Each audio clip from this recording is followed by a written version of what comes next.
arguments, one episode at a time. Oh, I love a juicy nerd couple fight, Mr. J.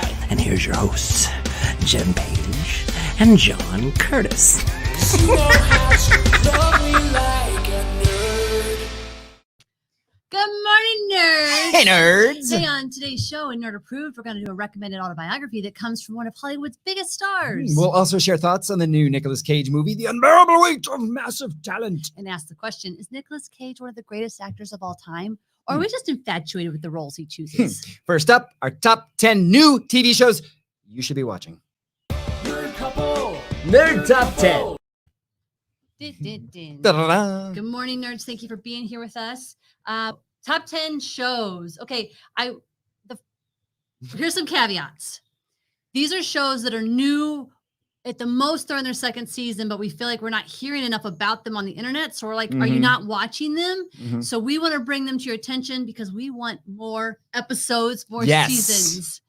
John hasn't actually seen this full list. I just know the shows that he and I both like, and there's a couple you don't know, and there's one that I don't like. All right. Here we go. Number 10. It just wrapped up last month, so it made the list just barely. It wasn't even a month ago, so I'm going to put it on the list. Bel-Air. Of course. Well, we tried to put only shows that you could currently watch, but it's been less than a month since it's off, and I feel like people need to go back and watch this on Peacock. You want to rewatch? I'll rewatch. No, I meant people who haven't watched. Oh.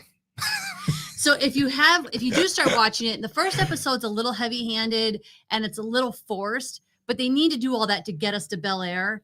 And once you meet Jazz in the car, that's it. You're fully in for the rest of the season. It is as advertised. It is the gritty version of that show. Yeah. Like, you are not going to get that, this is campy fun. No. Nope. Opposite, but great. So watch it. All right. Yes. I can't believe it. Okay. What? I didn't remember that one. And it's fantastic. This is why I do the list. She does the lists. All right. Number 9. I'll be curious if you agree with me on this one. Okay. Mr. Mayor on NBC. Nope. So here's why I let Mr. Mayor take the list. It's one of those shows that you watch it just to kind of enjoy for a half hour. You don't have any drama. You don't have to worry about the outside world. You don't have to even worry about it being accurate. Like, it's not realistic. Okay, I will give you Ted that. Danson is great in that role. I think I am going to revisit this show when I need that show Community, when I need that need filled, like falling asleep comfortable, like 30 Rock. I don't think it has the 30 Rock Community feel about it. It's because I don't know. Like, it's very, very, it's single camera, but it feels kind of, I don't know. Exactly like 30 Rock. No, it's not. Like, 30 Rock has a different, well, I mean, it's done by Tina Fey, so of course it has some of that feeling, but it doesn't have this. I think Mr. Mayor is really extra making fun of itself. Okay. Whereas 30 Rock kind of took itself seriously. The Mr. whole Mayor's show, never, ever taken 30 Rock's whole premise was making fun of itself. But it was grounded in a reality. Like, I could believe everything that happened. Mr. Mayor, there's no way. A little more none of this farcical. ever happened. Yeah. Okay. Which is maybe why I don't like it as much. Huh. Nerd Adrian says ew, so she agrees that it shouldn't be on the list. Thank you. Thank you, nerd. All right. Number 8, same kind of reason I put it on the list. Okay. Show you do not watch. Okay. Mayim Bialik in Call Me Kat. Here's why this made the list. Again, it's one of those shows that, like, you can just be happy when you're watching. Now, it's modeled after the original show was Miranda. Is it Miranda? Wow, my quarantine brain, I don't remember. Adrian will remind me. It's modeled after the BBC show, which was make me die laughing. Like, when I was watching Miranda, was it Miranda? I think so. Fact check me, producer.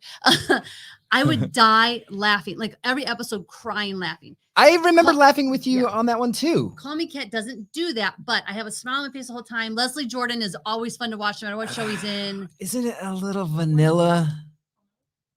Yes, with Tom. The original had Tom Ellis, Miranda. Yes. It's so vanilla. I think that's why I think I like it, because it's just easy. Like, it's just, you just get to watch it and not worry about the outside world. What? Maybe the single or multicam shows just aren't for me anymore. I can't think of a multicam show. Maybe. Well, we are going to get into the grittier stuff, but there is one more that's kind of fun and playful. Why are all multicam shows vanilla? It's just what studios are used to doing, I guess. Ugh. Like, why would you do a gritty multicam show? Because it hasn't been done. Oh my God! Because it wouldn't work. For gritty, you have to be able to get close-ups and be in the face and have moments that hold. A 3 camera, if you held, it would just be weird unless it's holding for a comedy beat. All right. Oh, you know what? What's her face from Schitt's Creek? Alexis. She had that show that kind of skirted. It wasn't working. Yeah. We tried to like it. Okay. Point taken. I do want to point out that Adrian commented, Mr. Mayor is like if I put all the ingredients together to bake chocolate chip cookies and they came out tasting like arugula. I would challenge you to open your eyes and look at through new eyes. The episode about zodiac signs of Mr. Mayor was so funny. Good morning, nerds. Thank you, Dave, for joining us. Fugu, hello. And Fugu says, I'm still waiting for a funny sitcom recommendation. Well, that's the end of our sitcoms. We do have one more comedy on the list. Okay. Coming in at number 7 is Young Rock. It is Young Rock. I haven't even seen the list, but I knew it. The Rock. Starring The Rock and Mr. Park. It's the story of Rock's life. Yes. I don't know how much is true and how much is made up. I think we just enjoy, again, you enjoy it because it's just pure, just nice to find. Somewhere along the line, Dwayne The Rock Johnson became beloved by all. When did that happen? I remember him coming out of WWE or whatever wrestling thing. I don't watch wrestling, so I never liked wrestling. So I never liked The Rock. And then all of a sudden, he's in a movie, and I didn't care because he's a wrestler. And then all of a sudden, we all love The Rock. Seriously. When did this happen? Charming and lovable. He is, but he wasn't as a wrestler, was he? So let's talk about Young Rock. I know I'm going to say the name wrong, even though I wrote it down. I want to say Yuli Letukefu. I know I'm saying that wrong, but he basically plays the oldest of the 3 Rocks. Okay, the college Rock. Yeah, he's out of college now on the show, but he's so freaking good. Like, there's sometimes where I tell him, I'm like, oh yeah, that isn't actually The Rock. I know. That's how, it's easy to think an actor's just doing his job, whatever. But he so effortlessly portrays the mannerisms and the speech patterns and everything of The Rock. You're like, this guy is awesome. I also like how he has so much vulnerability all the time. So it's not just like you're watching some kind of comedy. Like, there's a vulnerability in every scene all the time. Yeah. It's really good work. I like the youngest Rock too. Like, he's just a fun kid. Okay. So coming up, number 6. You just watched it finally last night. Oh, First Lady. It's First Lady on Showtime. Yes. It's a revelatory reframing of American leadership told through the lens of women at the heart of the White House. Yes, it is. And it stars insanely cool people. Viola Davis is Michelle Obama. Michelle Pfeiffer is Betty Ford. Gillian Anderson is Eleanor Roosevelt. A ton of kick-ass actors. And their performances, geez Louise, so good. Fantastic. Viola Davis, I mean, they're all transformative, I would say. I don't know enough about who Michelle Pfeiffer was. Oh, wait, no, Nancy Bush. No, she was Betty Ford. Betty Ford. I literally just said that. Thanks, nerds. I'm the dumb one. No, I don't know enough about those characters who Gillian Anderson was playing to know if they're, yeah, okay. But Viola Davis as Michelle Obama, if she doesn't win every single award under the sun. I hate when you bring up awards. I know you do, but you have to acknowledge that the awards exist. No, but then you're saying that her performance, if an award is what shows your performance is worthy. Validating you. No, bull crap. Well, moving on. All right. Number 4 is a show on 8. We have a lot of HBO shows. HBO Max is killing it. They are putting out good content. We're not even going to talk about Succession because it doesn't fit the parameters of this thing. Number 4 on our list is Julia. It is. I'm mad that you didn't watch this with me. Oh, please. He falls asleep at 7:30. But you didn't even give me a chance. Yeah, because you know what? I have to watch things when you're asleep, and there was nothing else on, and I decided I'm going to try Julia. I really wanted to see this. I don't care. I will watch it at the gym. Julia, it's Sarah Lancashire. Lancashire, I think her name is. She is freaking amazing as Julia Child. Sarah Lancashire. It's not Lancashire. That's where you live. BB Newirth is in it. David Hyde Pierce is in it. There's so many. There's actors in it I never even heard of. Now that are I'll just never know. fantastic. Good. You don't deserve to watch it. It is literally something that I put on because he was sleeping. I had no new shows out, and I was like, "Oh, I'll just try Julia." And now I look forward to it every week. I want to see it. I think you'll just fall asleep to it like you always do. Or I need to avoid it because it's just going to constantly make me hungry. I don't know. It's not as much about cooking as you would expect. Obviously. It's even this last episode, they were doing so what's called sweetbreads, and that sounds like something yummy. No, it's like intestines or something. Yeah. It's disgusting. Let's have some sweetbreads. What I love about it, he doesn't understand how to do the show. Just shut your face. Quit sidetracking. Anyway. I liked where I was. What was I saying? Oh, I was talking about the show and not the food. Good goodness sakes. What I like about the show, if I can remember based on you butting in and saying stupid things, is I love that you get to watch a really early version of television. I mean, it's public television and you're watching how they were doing things back then, like even how they got certain camera shots, the things they did. I don't know. She started on public television? She did. Would have known that had to watch the show with She you. actually paid for her show herself. Shut up. Before indie films were cool. Huh. But then it took off like wildfire. And then I don't want to blow up anymore. Watch the show because if you don't know her story, it's actually really fascinating to watch. All right. Watching it at the gym. Gym show. Okay. Next up. Where are we? 5? We're on number 3. What? Are you going back? I'm going counting down to number 1. Number 1. I can't believe we're on number 3 already. Number 3 is Ghosts. Now that was actually recommended to us from you nerds, specifically Adrian, who really pushed it, and we watched it and fell in love. It has become our favorite show, I think. When it's in the queue, we're just like, oh, I can't wait to get to watch and it's got to be a special time. We're really settled you're not in. Tired and no, but seriously, I do not have narcolepsy. Wait, is that wait? What? Okay, narcolepsy. What's the one where you sleep with dead people? Okay. Come back to this world. So if you haven't watched Ghosts, it's about Samantha, played by Rose McIver, who I loved in iZombie, and so glad she's back on air. She's a freelance journalist. Her and her husband buy this house. They don't buy the house. They actually inherited this big house that they decide to make into a bed and breakfast, but it turns out there's all these ghosts that live there. Fun, charming, lovable, all of them. There's so many ghosts that they throw at you in the beginning of this show that you're like, oh boy, how is this ever going to work? And then you just end up loving every single one of them. Mm-hmm. And they're all getting their due. Like there was a recent episode where the Wall Street 80s guy who has no pants on, that's the ghost. There's no way you're going to like this guy. From the moment he is. Now, this is how special the show is. You start to like him thinking that he is this douchebag. Okay, you just somehow start to like him. Maybe the writing or the performance. Then he just got his own episode, which explained his backstory. Man, he's one of the most beloved characters on that show now. Yeah, the writers do a very good job with that show. So if you're looking for something that's just fun and makes you smile, and you have feel like you're with friends every week, smiling ghosts.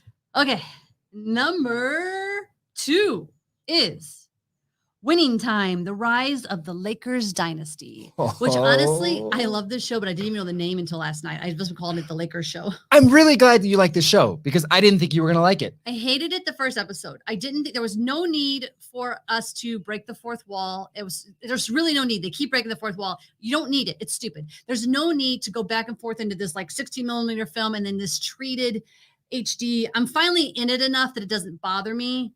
But I just think that those were choices we just didn't need. I like them. The back and forth between the gritty I actually did a lot of background work on this. And I will tell you, they shot both in film and digital. So it's expensive. Secondly, they spent, I would do like a 16-hour shift of shooting basketball scenes just in the stands. Like they're shooting basketball scenes. 400 background. And 400 to 500. Recreated the Forum where did they recreate They recreated the Forum, Boston Garden. Where was it, the soundstage or? Yeah, it was a soundstage. The green screen all around so they can put in all the rest of the crowds. But I'm telling you, they spent 16 hours shooting basketball scene after basketball scene. I would go in day after day after day, and they would shoot different basketball scenes. Cut to the episode we're watching it. I'm like, oh, hey, I might be in the basketball scene. The clip of basketball that they show are like 4 seconds. That's it. A whole day of filming in 4 seconds. What? Hollywood surely knows how to waste money. Holy crap, But deep pockets. all that said, John C. Reilly as Jerry Buss is freaking amazing. Yes. I've never really been a fan, and now I'm like, he's so good. You know why I like John C. Reilly? He does not tolerate cell phones going off in the middle of a shoot. Careful what you say in public, babe. Yeah. Solomon Hughes that's is why I like him. Kareem Abdul-Jabbar. Oh man. He's just he just holds that screen with saying no words. But I think what makes this show work is Quincy Isaiah, who plays Magic Johnson. Oh, of course. See, I had a hard time the first episode because it was everywhere. But once we sort of landed and now we're really getting into the characters, he just makes this show work. Like the real Magic Johnson, he is charisma in a bottle. Like just overflowing with that smile pops up on your TV and you're like, this guy's got it. He's got it. Finally, number 1, this show surprised both of us about how much we liked it. Mm-hmm. You want to list what number 1 is? It is Minx. HBO again. 1970s Los Angeles. Earnest young feminist joins forces with a low-rent publisher to create the first erotic magazine for women. And it stars Jake Johnson, who we all loved from New Girl. Thank you very much. A caveat for this show: you gotta like some junk on the screen. There's lots of penis. There's junk everywhere. Lots and lots of penis. That junk shows up in many different forms too. But side note, it's a sidebar. It's not that important. It's not that important. What you need to watch is the lead. Her name is Ophelia Lovavon. Oh boy. I didn't even know where she came from, but she is where did she come from? unbelievably good. Put her together with Jake Johnson, who played Nick from New Girl. Kaboom! Yeah, it's stand out. So if you haven't watched Minx, matter of fact, there's so many HBO shows that you literally could get HBO for a month and just binge them all. Yeah. It'd be great. Adrian says, I don't need 10. My favorite Bebe shows. Is it what you meant, Bebe? Because it's like a such a thing. Anyway, Ghosts, Grand Crew, and Severance. I haven't seen Severance, but Grand Crew is pretty funny. So I don't nerds. What do you agree? Do we miss one? Email us.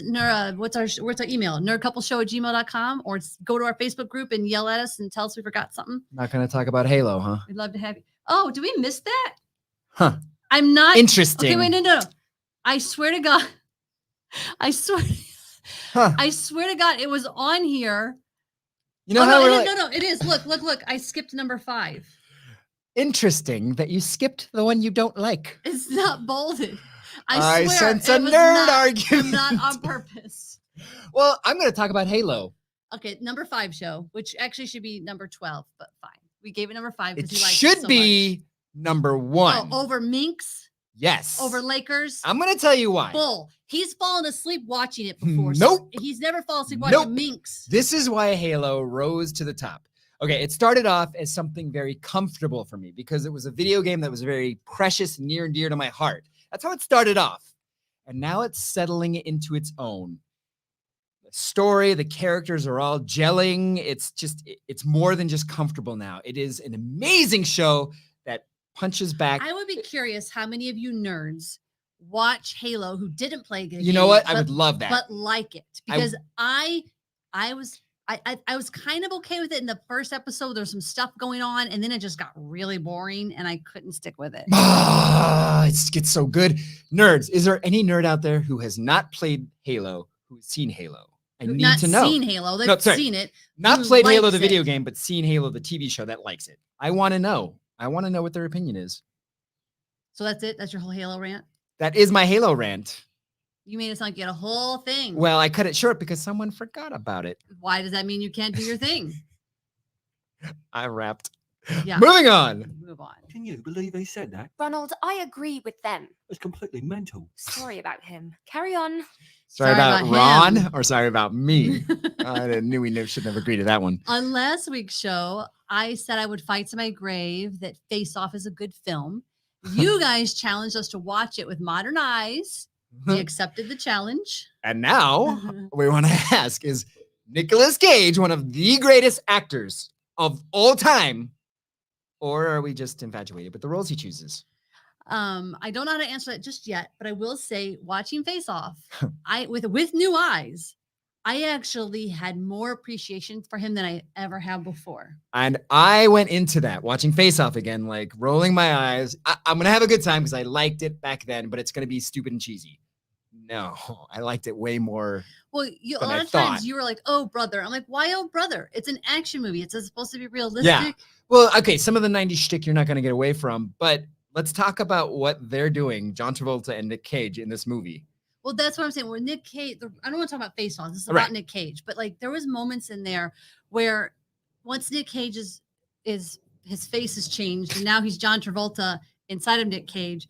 There's so much going on. Like when he gets in that first fight in the prison and he goes from like he's scared and then he's trying to be Nick Cage and he's feeling bad for hurting the guy, and like all this is going on within a matter, like back and forth. That there's not many actors I've ever seen pull something like that off. And I think the accomplishment, Nicolas Cage's accomplishment with this movie is lost on the movie's cheesiness.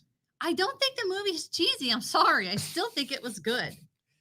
I couldn't even, you said when he had the other face on it, like you can't even say it without. So when in Star Wars, when they get off on the worm thing with the little gas mask or whatever. That is different. The point is, it's a science fiction movie, so you have to believe that it can happen. Once you believe that, it's not cheesy. It's not done in a cheesy way. It's done in a very realistic way. I think they filled all these whole points very well. It's not the point. We're not talking about Face Off. We're talking about Nicolas Cage's performance. Yes. The whole time, just the torment back and forth, what he had to deal with was fantastic. What are some other roles where you're like, holy crap, Nicolas Cage just blew my mind? So Leaving Las Vegas. I don't know if you ever saw that. I did. I thought it was boring, but I don't really remember his. But hey, he won the Academy Award for that. And I know you don't like awards, but he won for a reason, because the place he went, the torment that he feels in that movie, it just rips your heart apart. I don't understand how you can, his struggle and his pain, palpable. Let's move on to a different movie, which I haven't seen the whole movie yet. We just started watching it yesterday and ran out of time, but Con Air. So in the beginning, I was making fun of the cheesiness of the accent and all that. Yeah. But when he's on the plane and all the stuff starts to go down, the subtlety of his performance is actually really good in the middle of this ridiculous scenario. I think he goes in and out of that accent. But the accent aside. Okay. There's a lot of subtlety happening in a performance where many people would have played that over the top. Every other prisoner was over the top. Wait, you're saying he wasn't over the top? I haven't seen the whole movie yet, but in those beginning moments, no, he wasn't over the top at all. Okay. I mean, in the beginning before the plane, it felt weird. It felt like he was struggling to find that accent more than anything. God bless you, Nicolas Cage. Did you guys watch Pig? No. Not much Pig, but it keeps coming up. It's bizarre. You watched it? I was curious because I had heard a review about it and I could not believe that this was a movie. It's like a 2-hour-long movie. And pretty much all he says the entire time is, "Where is my pig?" And it's one of probably the most subtle, best performances I've literally ever witnessed in my entire life. Okay, let's get to it. Is Nicolas Cage the greatest actor of all time? Well, let's see what the nerds have to say really quick before we weigh in more. Focus Computing says Face Off is actually an adaptation from an Asian film, Infernal Affairs. Internal Affairs? I don't know. But it's good. I didn't know that. It was an adaptation. Good. Dave Hoffman says Cage plays Travolta better than Travolta plays Travolta. Yeah! Yes! No, that is an astute observation. Yes. We totally agree. And then Hafugu says, fun fact, Nick Cage picked his last name in deference to Luke Cage from Marvel. I didn't know that at all. What? Which is funny because last time we were on the show, like whenever Luke Cage came out, I actually said the new show, Nick Cage. What a great random nerd fact. I didn't know that. Oh, that's cool. And what a great homage, too. I know that I'm pretty sure, I want to say I know, but I'm pretty sure he changed his last name because he's a Coppola, right? A Coppola. And he didn't want to be known as that. Is that true? Because then that joke in the movie we just saw really hits a different level. Oh, well, let's talk about the movie we just saw. Okay. We just saw The Unbearable Weight of Massive Talent. He is a Coppola. Nicholas Kim Coppola. I'm not giving anything away in the movie when I say there was a joke made where Pedro Pascal goes, "Oh well, what do you say, Mr. Coppola?" The cousin. Remember that? No. Oh, anyway. Okay, so I don't remember that because I kept having a fight sleep watching the movie. Yeah, I know you didn't like it because I would look over and she'd be like, "Bleh." Okay, so I will say the things I liked because I know you're gonna rave about it. I think I actually wrote things I didn't want to forget. I thought it was too long, like most movies. Cut out 20 minutes. Yeah. I was bored at times. What are you gonna cut out? We needed every single thing there. No, you didn't. Even the chases were quick. There's a lot you could have cut out. But here's the thing. I did laugh at times, and my thought is if you're a Nick Cage fan, you'll love it. If you're just like, I could take him or leave him. Who's not a Nick Cage fan? Like I said, if you're like me and you're like, I could take him or leave him, whatever. Man, to be a fan means you seek it out. Like if The Rock is in a movie, I'm gonna go see it. It doesn't matter what it is. If Sandra Bullock is in a movie, I'm gonna go see it. It doesn't matter what it is. Nick Cage, I'm like, you have to convince me to see it. Every time I saw this trailer pop up in the theater, it just gave me this massive smile on my face and it just made me happy. Smile? Yeah. So it just made me happy. So actually getting to sit down and watch this movie, it is great on so many different levels. This is why only Nick Cage, with all of his decades of experience and creating his, persona as a massive Hollywood star, could pull this off. No one else can. And it takes the puzzle pieces of his entire career to flesh out this movie, and it's incredible to watch. That's the hard part for me about the movie is I feel like they were almost making fun of itself instead of just fully committing to it. No, that's the genius of it. It was making fun of itself. He was making fun of himself, but he was being earnest about it, and I actually liked it. I liked it best in the beginning stuff when it felt more real. It just the more they made fun of it, the less interested I was in it. Man, I really love this movie. And one of the big highlights for me was Pedro Pascal fanboying over Nicolas Cage. You just had a big spoiler. That happens in the first 5 minutes of the movie. You just had a big freaking spoiler. It's not a spoiler if it happens in the first 5 minutes of the movie. All right. Well, sorry, those of you listening that he just spoiled. If you've seen a trailer, we try to keep our reviews spoiler free. Okay. Yes. You know what? I do not like the spoilers. So if that did spoil something for someone, I apologize. Chris Edgar says Raising Arizona was my number one favorite at like age 12. So definitely have a soft spot for him. What is that about again? Hafugu says he changed from Coppola on this set of Fast Times because everyone kept coming up to him and saying, I love the smell of napalm in the morning. Is that true? That's annoying if that's true. And Adrienne she'll back you up. She thinks that what you said is in the trailer. Here's the thing. I purposely don't watch trailers. So if you're like me and you avoid trailers, it is a spoiler. I would have been mad had I known because I didn't know what he was walking into. I recommend you guys stop watching trailers because it's so much more fun way to watch movies. She walked into the theater yesterday in the middle of a Downton Abbey trailer. She was so mad. I was literally just going la, la, la, la. Okay, so the question again, is he one of the greatest actors of all time? Yes. He's just so unique with a huge body of work that is multifaceted, award-winning. But a huge body of work means infatuated with the roles he's choosing. I think he brings something special to those roles, though. We've seen mega movie stars be. I will say he was absolutely fantastic in Massive Talent, and I would give him the Great Actor award as well. Yeah, boy, if this was a really smart move, if he was having a PR problem with his career, because he's just so much more lovable after watching this movie. How could that happen? All right, I guess for the movie though, I'm giving it. I can't give it a hit. I'm giving it a hit. I would give it a maybe wait for it at home to stream it. If you're a Nick Cage fan though, I'll give it a hit. So how about that? Ooh, 220s. Nice. Moving on. Moving on. It's time for Nerd Approved. Nerd approved. In this week's Nerd Approved, I am going to share one of the latest books I've read. It's an autobiography. When did you become a huge book reader? From the awesome Sally Field. It's called In Pieces. It's Sally Field's autobiography. What I love about it is getting to hear her stories from the film industry, but it was just lovely spending time with this actress that I adore. Starts very early in her life, in her career, like from the first role and how she got Gidget and every role that came after. And you're really learning the inside of the business back then, which was extra gross. I was going to say the parts that you've been reading to me are fascinating in terms of what she had to put up with. Yeah.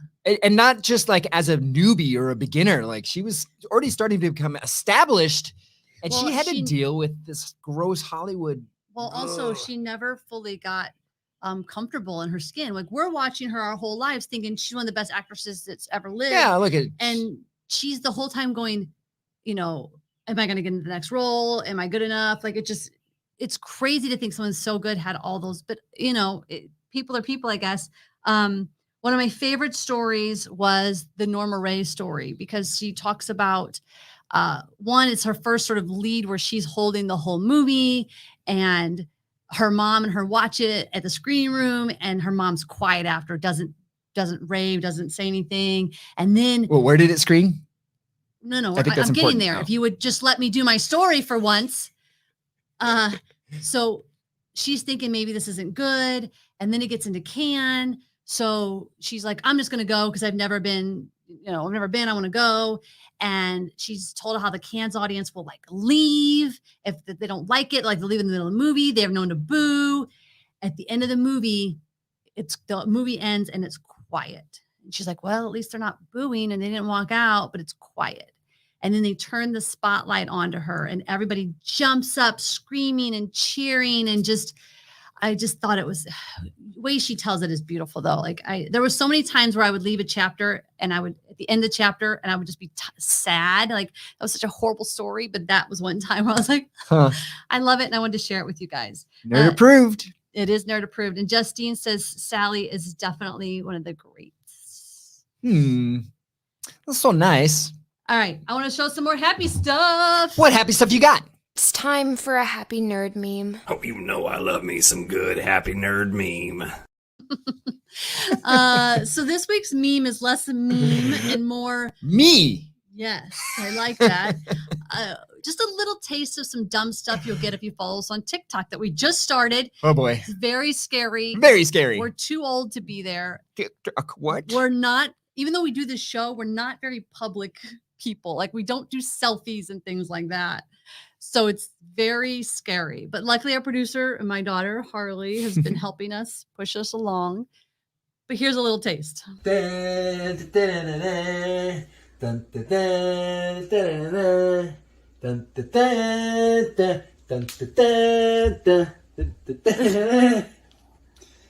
Superman and his super dog relax mid-air.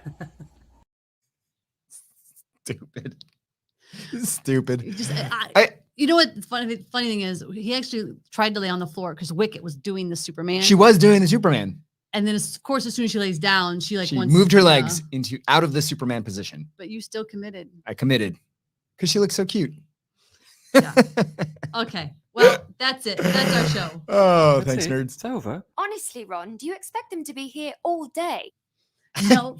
Why not? Before we go, we've added even more unique Nerd Couple t-shirts designed by our own Harley Quinzel in our nerd store. Check it out. This summer, we will launch our super fun monthly newsletter with tips and ideas for nerd couples. So sign up for that. You can check all that out by visiting thenerdcoupleshow.com. If you're listening to this podcast, we encourage you to join us live on Saturdays at 10 a.m. Pacific on Facebook and YouTube. Get into the conversation. Thank you to our show producer, Holly and Quinzel. Music by Chris Edgar. Opening animation, Jesse Yang. Show transitions by Steven Richardson. And until next week, keep embracing the nerd you love and all that makes them weird. Thanks for being here with us this morning, nerds. Bye, nerds. You've been listening to The Nerd Couple Show. If you're having fun nerding out with us, please subscribe on Apple Podcasts. Rate and review as it really helps others find the show, which helps us keep delivering fun content. We're also on all of your other favorite podcast apps, as well as on YouTube, Facebook, Instagram, and Twitter. This show is supported by our listeners just like you. Please visit nerdcoupleshow.com to find all the ways you can help keep supporting us, including our merch shop and direct donation through PayPal. Thank you again for being on this hero's journey with us.